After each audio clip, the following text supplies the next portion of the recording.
Hey, Stephanie. Yes. I'd like to. I watch the Fox News and I watch you. Oh, wow. You really do like to listen to both sides.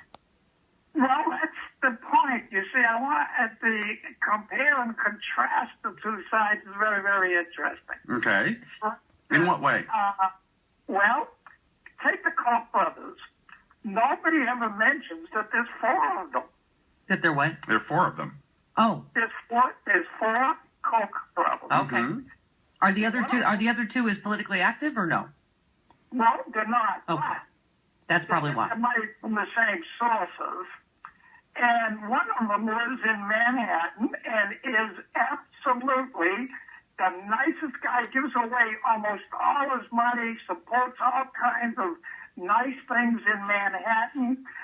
The poor guy gets... They can have nice things because in Manhattan because of Koch brothers. I'm sure that's true. Yeah. It's a thing, I'm trying to bring out some facts. Sure. Right, but that's the point. The other two Koch brothers that are politically active give a lot of money to causes that a lot of people don't believe in, including me. Right, there are a lot of causes that they give to that hurt America. That could be true, but you see, what I want is a balance of what the heck is going on. For instance, another thing... Right, but see, okay, let's take one issue. The Koch brothers are interested in the Keystone Pipeline. When you talk about a balance on the issues, a lot of what they're saying are flat-out lies. It is not going to create thousands of jobs. Yeah, but you see, economically, it might be a good thing. I try to get I know about the fact that the Fed... Right, but see, there are sides that are the truth, and then there are sides that are lies.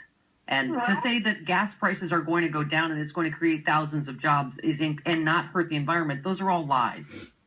Well, now, let's see. I don't want to just get into the pipeline thing. Okay, let's not. There's a lot of facts about the thing. What I'm saying is the Koch family gets a lot of abuse. Right, I'm sure... Abuse? Right, Hitler was nice to dogs. No one ever points out the facts about the good. Right, I know I'm sure they do some good. They give money to good things too. But those two other Koch brothers aren't the Koch brothers that we're talking about. We're talking about the brothers that do enormous harm to the country. Yeah, but you see, the Koch brothers is the name of all four. And now we're just talking semantics here. You got to get the other side. Now, all right.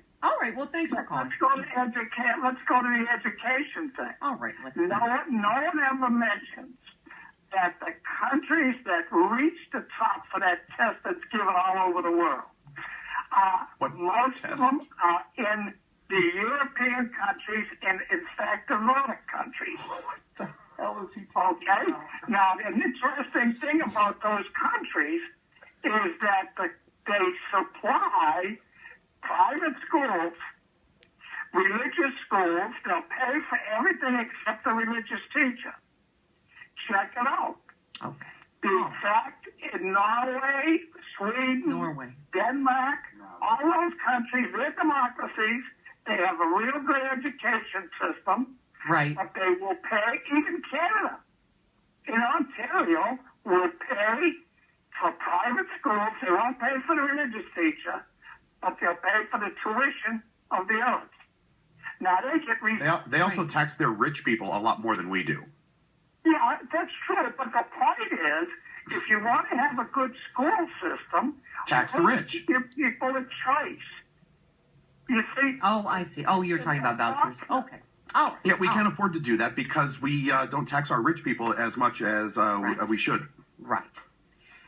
The point is, I like to listen to both sides. You kept him on way too long. I'm going to give you a scolding. I was waiting for the onion belt story. I knew it was coming. The point is... We can't bust heads like we used to, but we have our ways. You got it. One trick is to tell them stories that don't go anywhere.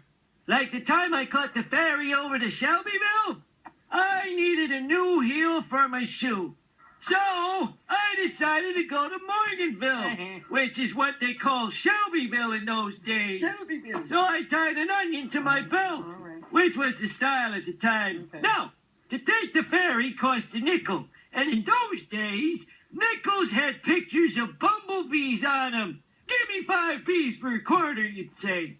Now, where were we? Oh, yeah. All right. The important thing was that I had an onion on my belt, which was the style at the time. They didn't have white onions because of the war. The only thing you could get was those big yellow ones. The point is about the schools in Norway. Why aren't you listening to both sides?